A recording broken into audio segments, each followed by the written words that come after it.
Muy buenos días, tengan apreciables maestrantes. Es un gusto para su servidora. En esta ocasión, llevar a cabo nuestra segunda sesión virtual. Damos la cordial bienvenida a Evelyn. Hola Evelyn, muy buenos días, ¿me escuchas? Hola, hola. Hola, hola Evelyn, ¿me escuchas? Bueno, en la medida de lo posible, Evelyn, si pudieras indicarme, por favor, si me escuchas, para que demos continuidad con nuestra materia. En la medida de lo posible también, si pudieras habilitar tu cámara, mucho lo agradeceré. Y si no, si por cuestiones laborales o por algunas circunstancias te complica, no existe ningún inconveniente. Damos inicio el día de hoy a nuestra segunda cápsula informativa, perdón, nuestra segunda sesión virtual, a partir previamente del reconocimiento de los sistemas jurídicos contemporáneos. En esta ocasión nos corresponde abordar tanto el método del derecho comparado, el sistema jurídico romanista, el sistema jurídico del common law y demás importantes que son pieza fundamental dentro de la materia que nos ocupa. Cuando nosotros hablamos previamente de estas formas de reconocimiento o de esta comparación o de comparado, vemos primeramente que el derecho o el sistema jurídico contemporáneo es un intento o una forma de reconocimiento para realizar una validación de los elementos que integran los sistemas jurídicos de los países, ¿no? Específicamente de las familias jurídicas como tal. Luego entonces, cuando hablamos de la historia del derecho comparado, vemos que no trata específicamente de realizar estudios comparativos de personas, ¿no? Sino más bien se trata de realizar esta forma de comparar desde la antigüedad y del reconocimiento de los instrumentos jurídicos, de las normas y de todos aquellos elementos que tienen los países como tal, para que a partir de estas semejanzas o de estas diferencias lleguemos al punto de un derecho comparado. Cuando hablamos previamente de esta tradición o de esta ambigüedad en cuanto al reconocimiento de la historia del derecho, vemos que se le atribuye propiamente al Solón y a Licurgo el haber inspirado propiamente el derecho extranjero, que muchos tienden a confundir el derecho extranjero con el derecho comparado, cosa que no es correcta. Cuando hablamos del derecho extranjero, es aquel que elabora el sistema jurídico en donde dotan de reconocimiento de ciudades griegas en Atena y Esparta. Cuando hablamos del derecho extranjero es para hacer referencia a un derecho internacional, en tanto que cuando hacemos mención de un derecho comparado, este hace énfasis en identificar todos aquellos elementos, como he dicho anteriormente, que le dan sentido o le dan cabida propiamente a la validación de estas normas jurídicas. Vemos que Aristóteles realizó un estudio de estas 153 constituciones de Grecia y de otras ciudades para establecer o para identificar cuál era un mejor sistema de gobierno. Sin embargo, no propuso una forma de gobierno idónea en estas sociedades. ¿Por qué? Porque estaba convencido de que las constituciones deberían adaptarse a las necesidades de cada territorio. Por ello, el derecho estableció no era propiamente como él consideraba un fuego, ¿no? Sino que era más bien una forma de entender el derecho que dependía en la medida del medio físico y del medio social. Específicamente para la elaboración de las 12 tablas en Roma, se mandó una delegación a Grecia para establecer el derecho e inspirarse en él. Y fue previamente Enrique VIII en 1547 quien empieza a reconocer dentro de sus cátedras reales del derecho romano en las universidades de Cambridge y de Oxford, cuando ustedes vieron en el derecho romano y en historia del derecho, cuando estaban hablando sobre las universidades y demás, bueno, pues vemos que Enrique VIII empieza a realizar o de preparar estos diplomáticos que habrían de negociar propiamente los países de Europa Occidental para empezar a conocer cómo comprendían y concebían el derecho. Y por tanto, Montesquieu trata de establecer una comparación para poder penetrar en el espíritu de las leyes y con el objeto de establecer principios comunes que deberían guiarse para un buen gobierno. Por ello, se establece que el derecho comparado no habla de una forma específica en un término de legislación comparado, de derecho comparado, sino se empieza a reconocer esta connotación a finales del siglo XVIII, cuando se empieza a tomar una especial validación entre como decía, entre el derecho comparado y el derecho extranjero, y por su comparación, el derecho extranjero con el derecho nacional. Y este interés empieza a surgir propiamente en Alemania durante la obra de Pablo Anselmo, que en ese sentido empieza a encontrar encontrar en Francia la impartición de la cátedra de la legislación comparada entre 1832 y 1869, que se funda propiamente en París, lo que se conoce como la Sociedad de Legislación Comparada. Y en 1900 se celebra el primer Congreso Mundial del Derecho Comparado. Cuando hablamos de la legislación comparada, vemos que años más tarde fue sustituida por lo que hoy conocemos como un derecho comparado. Y cuando hablamos de la utilidad de este derecho comparado, es previamente para hacer del reconocimiento todas aquellas técnicas o todos aquellos elementos, instituciones legales que se deben de tomar en consideración para validar o para desacreditar un fin en particular. La importancia del derecho comparado oscila en primer lugar porque se debe lograr un reconocimiento de los intercambios económicos, personales, culturales entre las naciones con el incremento de las relaciones jurídicas a nivel internacional. También es importante porque deslinda la primera de la naturaleza transnacional de los fenómenos jurídicos que son cada vez más relevantes y que no únicamente se queda en una disciplina jurídica nacional, sino que empieza también a tener operancia en estas cuestiones de índole de derecho internacional. También una tercera razón proviene de la tendencia de otorgar estos valores, particularmente en el campo de los derechos humanos, ¿no? Donde se afirma a nivel internacional, como por ejemplo las convenciones europeas, la Convención Africana, la Comisión Americana de los Derechos Humanos, entre otras, ¿no? Y como cuarto, bueno, pues la tendencia de crear organizaciones políticas y económicas multinacionales como la Unión Europea, que lo integran 27 países en ese sentido. Y por ello, cuando hablamos de la comparación, pues debe de venir a nuestra mente de manera inmediata en la nominación, ¿no? De nuestra materia, que son los sistemas jurídicos. Y por ello, cuando hablamos de un sistema jurídico, estamos haciendo mención de este conjunto de leyes, de este conjunto de costumbres, de jurisprudencias dentro de un derecho positivo que en un momento dado pues nos rigen, ¿no? A nosotros como individuos o como personas dentro de una colectividad y por tanto esta forma de reconocimiento de sistemas jurídicos vemos que es aquel que existe en el mundo y que en ese sentido pues reduce a grupos de familias tomando en cuenta sus afinidades como los elementos jurídicos o los elementos comunes. Cuando hablamos de una familia jurídica vemos que es este conjunto de sistemas jurídicos que comparten determinadas características. Por ello, el vocablo dentro, cuando nosotros aludimos a una familia jurídica o a un sistema jurídico, no es otra cosa que hacer mención a este reconocimiento o a este conjunto de sistemas jurídicos que comparten determinadas características y que se refiere al derecho nacional de un Estado, en donde el término familia hace referencia a este conjunto de sistemas jurídicos que rebasan las fronteras de una nación, es decir, que se encuentran en determinados lugares. Y por ello, estas semejanzas o diferencias que presentan los países, pues da en connotación los diversos sistemas jurídicos. Por tanto, las familias jurídicas que existen son la familia neorromanista, la familia del common law o también conocida como la familia anglosajona, la familia de los sistemas religiosos, la familia mixta o la familia la familia directa o la familia mixta. Cuando hablamos de la familia neorromanista, nos dice que esta está integrada por los países en donde la ciencia jurídica se elabora a partir de los fundamentos del derecho romano, por eso es neorromanista.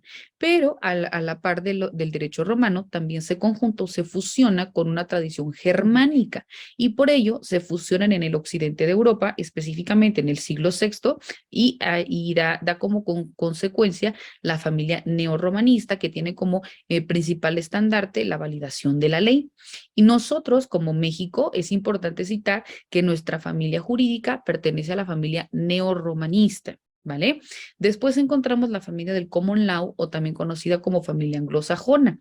Vemos que la familia del common law nace en Inglaterra específicamente en el siglo XI y esto es después de la conquista de los normandos.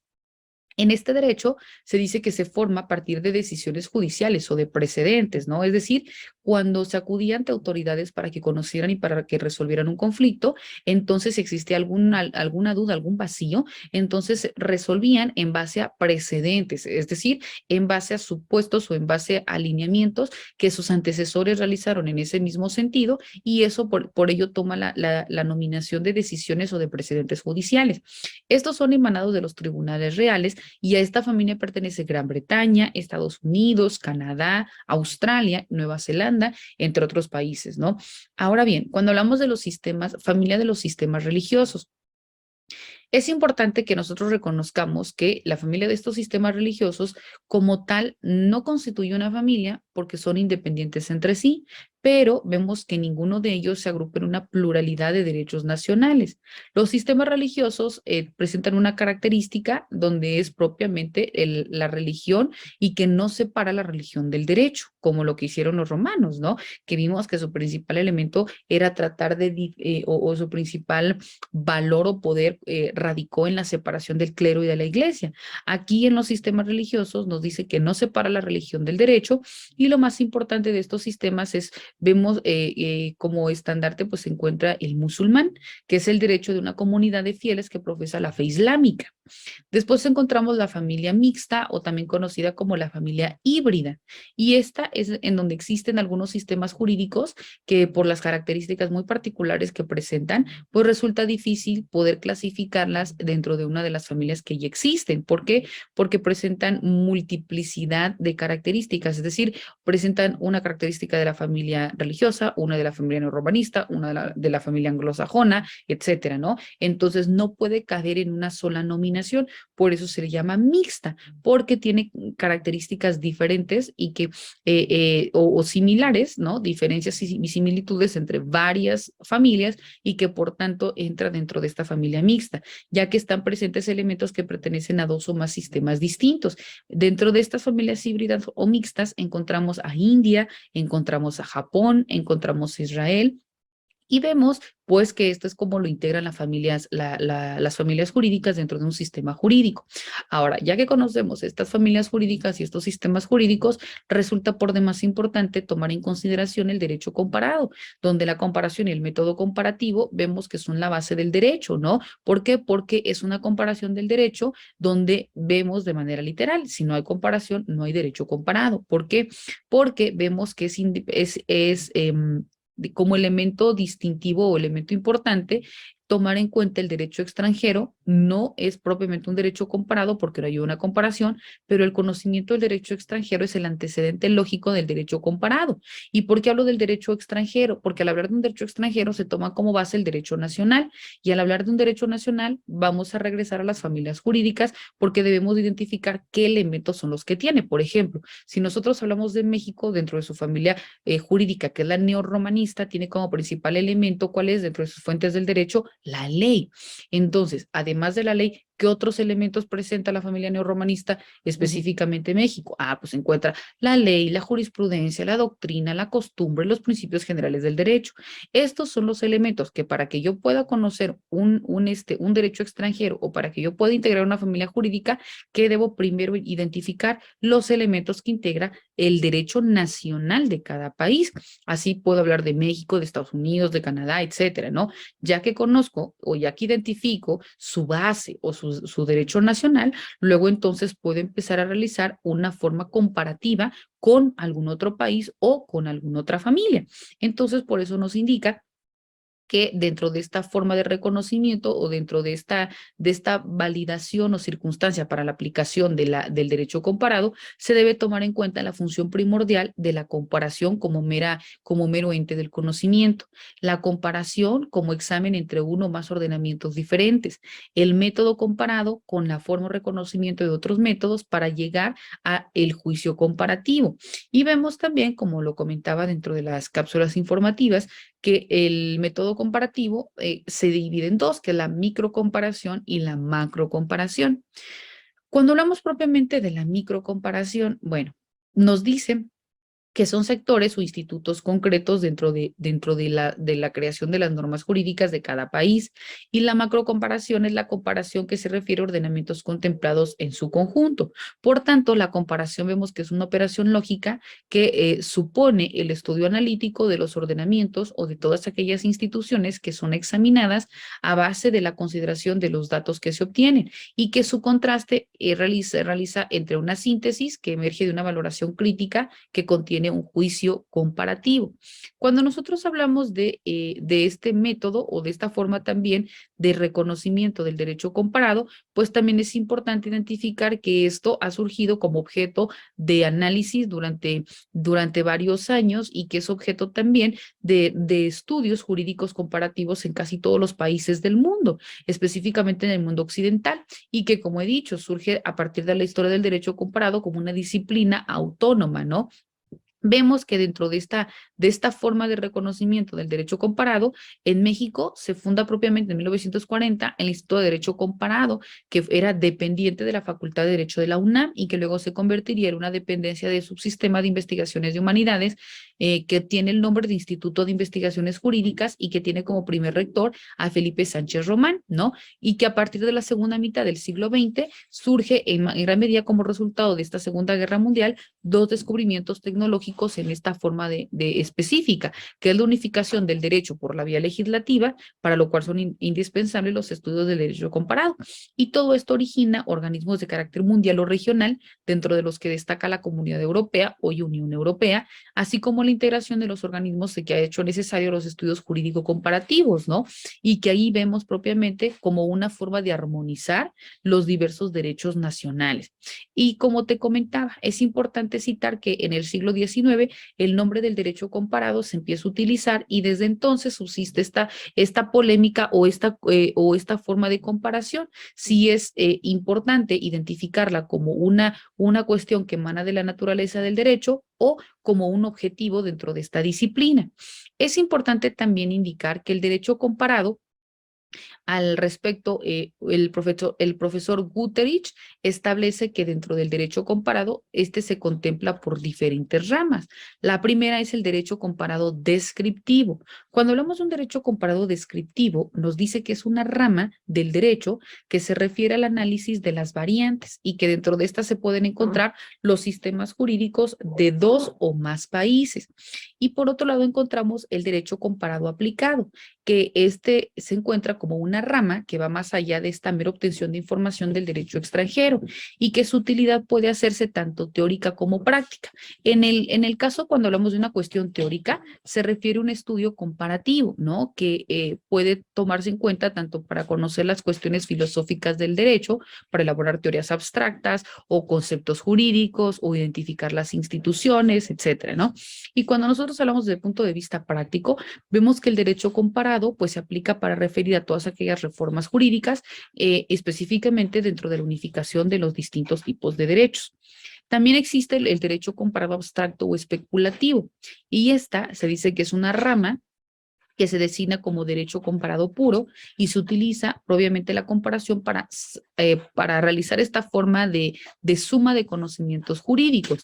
Es importante citar que estos reconocimientos son los que a nosotros nos van a otorgar valía o nos van a otorgar formas de apreciar cuáles son las esferas o cuáles son los factores que se deben analizar dentro de un derecho comparado como tal. Por ello, para poder limitar la ciencia jurídica a fronteras tanto nacionales como extranjeras, debemos de perfeccionarla tomando en cuenta la teoría como la práctica extranjera y limitar las potencialidades jurídicas.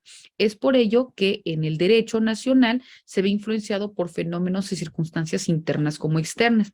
Cuando hablamos de los derechos, del conocimiento de la unificación de derechos, nos dice propiamente cuando se busca la naturaleza del derecho comparado, se comienza por establecer todo aquello que existe, todos aquellos enunciados o todos aquellos elementos que le dan sentido a un derecho como tal. Por ello, el derecho comparado va a ser este estudio de un sistema jurídico extranjero con alguno de los elementos que le dan sentido, así como también el recuento elemental de estos varios sistemas legales o de las familias jurídicas que tienen por objetivo el propio derecho comparado dentro de una disciplina académica autónoma.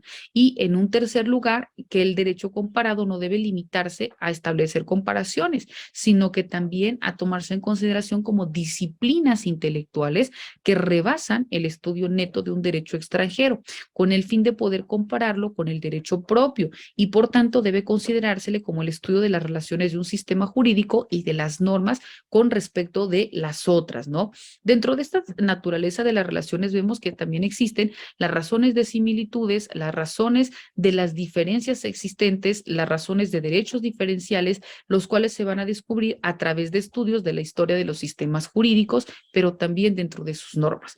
Por eso, el derecho comparado tiene una relación muy cercana con la historia del derecho y que tiene por objeto de estudio las relaciones entre los sistemas. Por ello, el derecho comparado no es una rama de la historia, sino que es una disciplina autónoma. Ahora bien, cuando hablamos propiamente del sistema, dentro del sistema jurídico, hablamos del sistema jurídico romanista. Específicamente dentro de este sistema jurídico romanista, vamos a identificar o vamos a encontrar que existe una forma de diferenciación o que el derecho romano se gesta específicamente como ordenamiento jurídico que rige en la antigua Roma, ¿no? Y que este derecho romano presenta una complejidad que es esta aplicabilidad política y esta calidad teórica que son la base tanto del derecho continental y de los códigos que se suscitan en un momento determinado. El sistema jurídico romanista también es importante reconocerlo. ¿Por qué? Porque, como decía, la base dentro del derecho continental, pero también es la base de los códigos civiles contemporáneos, ¿no? ¿Por qué? Porque se estudian previamente tanto el surgimiento del derecho, el surgimiento de los instrumentos jurídicos, las 12 tablas, el digesto, el código de Hammurabi, etcétera, ¿no? Y su importancia histórica y su influencia en el sistema del derecho se extiende a los países, incluso que no son regidos por el derecho romanista o neorromanista, sino también por el derecho del common law. ¿Por qué? Porque también tiene como base, si bien es cierto, aunque no como principal elemento, pero pues también existe la codificación, ¿no? Que emana del derecho romano. Vemos que este se manifiesta de manera específica en las instituciones jurídicas latinas en la actualidad, ¿no? Como también presenta la figura de la hipoteca o de la teoría del contrato y también expresa las cuestiones jurídicas latinas. Vemos que el derecho romano se extiende desde la fundación de Roma, que fue en el 753 antes de Cristo, hasta mediados del siglo VII después de Cristo, en donde pues fue la labor que realizó Justiniano, ¿no? Y que desde el Renacimiento, que se conoció como el nombre de Corpus Juris Civilis, que era el cuerpo del derecho civil, y que destaca por esta complejidad jurídica y por la profunda influencia dentro de la ciencia jurídica y se considera como el texto legal pues más influyente, más importante en la historia de la humanidad y que el derecho romano vemos que también es la base para los países del civil law, ¿no? Porque así como existe el common law, también existe el civil law. Cuando hablamos del civil law, vemos que este se encuentra de manera específica dentro del derecho civil o reconocimiento del derecho civil y que extiende su influencia a importantes aspectos del common law y de otros sistemas jurídicos. Vemos pues que el derecho romano se ha dividido en grandes rasgos, ¿no? Y dentro de este contempla al derecho público, al derecho privado, que al igual que el derecho contemporáneo, pues también presenta una forma diferenciadora dentro del derecho en general. Vemos también que cuando hablamos del derecho romano, se dice que las ramas del derecho actual surgen también dentro de este derecho romano, porque ahí se encuentra el derecho penal, el derecho tributario o el derecho administrativo, que existieron desde la antigua Roma y que se pueden distinguir entre diferentes periodos, como son la monarquía desde mediados del siglo VIII antes de Cristo, desde que la fundación de Roma, hasta la expulsión de Roma del rey Tarquino, el soberbio en el 509 antes de Cristo. También la República de Roma, que fue en el 509 antes de Cristo, en los años más o menos 451 y 450 antes de Cristo, donde se publica la ley de las 12 tablas y dicho sea de paso, la ley de las 12 tablas constituye la base del derecho romano republicano. En esa época el Estado se basa en el equilibrio de poderes y así propiamente vemos que los magistrados pues son elegidos democráticamente por los hombres libres en las asambleas populares, ¿no? Y que además aprueban leyes donde los magistrados ejercitan las funciones que les son conferidas.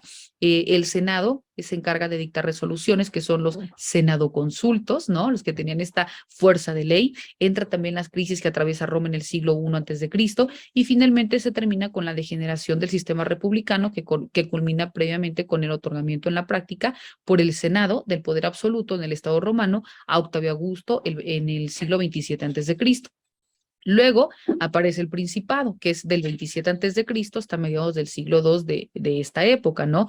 Donde el Estado era autoritario, sometido a autorititas, ¿no? Del emperador o príncipe, y de ahí su nombre. Algunos emperadores fueron Augusto, Calígula, Nerón, Trajano y Adriano. Todos estos bajo el sistema de Roma, que alcanza su máxima división territorial, ¿no? Previamente. Después vemos que viene el dominado o imperio absoluto, que fue desde el siglo II hasta el 476, en donde desaparece el imperio romano de Occidente, y en esa época el emperador tiene el poder absoluto, y el emperador vemos que es aquel que dicta las llamadas constituciones imperiales, y en el 380 se produce la conversión del imperio de la antigua religión romana al cristianismo mediante lo que conocemos como el Edicto de Tesalónica, bajo el gobierno de Teodosio I, conocido como el Grande, ¿no? Aquí vemos que este emperador divide el imperio en imperio oriente, imperio romano de Oriente e imperio romano de Occidente, y los cede a sus hijos Honorio y Arcadio, ¿no? Que son los que iban a tener tuvieron el poder en ese momento sobre estas divisiones territoriales, ¿no? Vemos que las invasiones germánicas llevan al declive y a la desaparición del imperio de Occidente, y que separa la antigüedad tardía de la alta edad media. Y finalmente viene el gobierno de Justiniano I, que obviamente se da dentro de este reconocimiento en el Imperio de Oriente, en la época que se realiza la compilación justinianea, y en la publicación data del 549 después de Cristo, y que la obra está compuesta por el Código, las 50 decisiones, el Digesto, o también conocido como las Pandectas, las instituciones y las novelas. La compilación vemos que es la base del derecho romano, y que gracias a ella también existen los textos jurídicos de los juristas romanos de gran técnica jurídica y de valor importante hasta nuestra era, ¿no? Vemos pues qué tan importante era el derecho romano, que se usa hasta nuestros días, y que es la base no únicamente de nuestro derecho, sino del derecho en todos los países del mundo. Vemos que cuando nosotros también estamos hablando de las fuentes desde la fundación de Roma hasta las 12 tablas, vemos que estas fuentes constituyen o fueron creadas primeramente por las costumbres, ¿no? De los antepasados. Y también vemos que ahí empieza a surgir lo que conocemos hoy en día como el derecho consuetudinario, que después empieza a evolucionar, o que distingue de las normas morales y de las normas religiosas con las cuales se comparte determinado origen. Cuando hablamos también de estas fuentes del derecho desde la fundación de Roma, vemos que existen lo que le conocían como fuentes de conocimiento. Dentro de estas fuentes de conocimiento identificaba las justinianeas, que estas constituían el corpus juris civilis, ¿no? Se encuentran también las extrajustinianeas. Dentro de estas se encontraban los fragmentos de obras de los juristas de la época clásica, como las instituciones de Gallo, los fragmentos de la obra de sentencias, las tituli o expo de Ulpiani, la obra de Responda de Papiano, las apéndices de la gramática, etcétera, ¿no? Y también se encuentra la colección que contiene constituciones imperiales, como la Fragmenta Vaticana. Vemos qué tan importante fue también en este caso la influencia o la importancia del derecho romano, porque dentro del derecho romano se considera un excelente medio de educación jurídica, ya que los grandes jurisconsultos romanos, principalmente dentro de la época clásica, pues fueron reconocidos, ¿no? Por esta importante capacidad de crear nuevas instituciones, sobre específicamente el edicto pretorio, donde busca la consecución de la idea de la justicia precedente de la filosofía griega. ¿Para qué? Para poder crear las formas o figuras jurídicas. Vemos que el derecho romano es el fundamento del derecho civil y comercial en la mayor parte de los países, ¿no? El common law pues estaba originalmente basado en el derecho romano, antes de convertirse en una tradición en sí misma de Inglaterra, donde se expandió hasta el Reino Unido.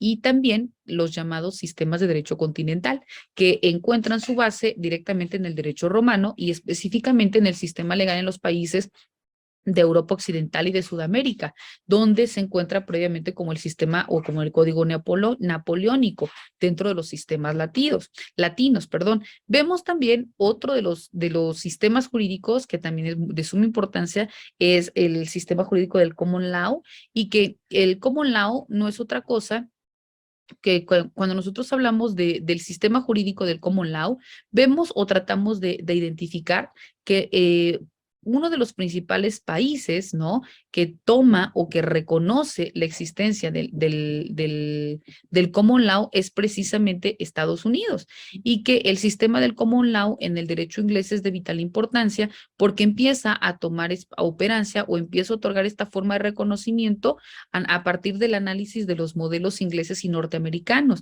en donde resultan tomando en cuenta los efectos más relevantes en las semejanzas y diferencias de los derechos que surgían entre estos dos reconocimientos de países. Vemos que, si bien es cierto, se toman en cuenta las normas y los conceptos jurídicos, también la estructura que presentan y, en ese sentido, las fuentes del derecho que le dan origen. La historia del Common Law vemos que es exclusiva del derecho inglés hasta el siglo XVIII. Los países han adoptado el modelo inglés. En la mayor parte de los Estados Unidos lo hicieron mezclando las tradiciones históricas, las tradiciones sociales, las tradiciones culturales, donde el nacimiento hizo propiamente un derecho diferente. El derecho inglés se aplica específicamente, o se aplicaba de manera directa en Inglaterra y en el país de Gales, y se caracterizaba por una continuidad histórica, su desarrollo autónomo y la carencia en la influencia de continentales significativas, su falta de renovación en el derecho romano o por la codificación, y estas circunstancias determinaron el análisis de los periodos de evolución. Entra aquí el periodo anglosajón. La historia del derecho inglés comienza en los términos del dominio romano, cuando diversas tribus de origen germánico, entre ellas el anglosajón y el sajón, se encontraron por adoptar la cuestión o de apoderarse de Inglaterra. Es un derecho poco conocido, pero se adoptan elementos afines del derecho romano y se dan específicamente en la conquista de Inglaterra por los normandos. La etapa formativa del Common Law comienza con la conquista normanda y dura hasta el advenimiento de los turdos. Dentro de esta fecha marca la instalación en Inglaterra de los normandos, que establecen un poder fuerte, centralizado, y tienden a hacer rica la experiencia administrativa que forma un gobierno de Normandía. Existen tribunales locales que son reemplazados por jurisdicciones señoriales que también aplican un derecho consuetudinario eminentemente local, y que dentro de esta jurisdicción real empieza a competir en aquellos tribunales específicamente dentro de las cuestiones locales, ¿no? Que carecen del poder para poder ejercer sus propias decisiones y que son atados a procedimientos arcaicos, ¿no? Por ejemplo, en materia probatoria. Los tribunales reales tienen procedimientos más modernos y someten los litigios a decisiones de jurados que en ese entonces pues eran los que estaban siendo considerados como más importantes, ¿no? Vemos que aquí dentro del Common Law se basan específicamente por decisiones judiciales, que son estos precedentes que le dan sentido para que estos tribunales reales diriman conflictos y que luego entonces existe la tan anhelada paz social, tomando como consecuencia también la jurisprudencia, que es esta unión de tesis ejecutorias en el mismo sentido, para que también en eso puedan establecer una forma de resoluciones. Bueno, hasta aquí, compañera Evelyn, vamos a dar por concluida nuestra sesión del día de hoy porque me está marcando plataforma que en cualquier momento me cierra. Agradezco de antemano el hecho que hayas conectado a nuestra intervención. Esta sesión y las demás están siendo grabadas para que les comparta la liga y ustedes puedan validar su contenido. Agradezco tu tiempo, cualquier circunstancia, estoy a sus órdenes y les deseo excelente día. Bendiciones. Hasta luego. Cuídate mucho, Lick. Buen día. Hasta luego, Evelyn. Un gusto coincidir, aunque no te pude ver, pero me dio mucho gusto saber que estás aquí. Sí, Lick, estamos pendientes. Cuídese mucho. Bonito día.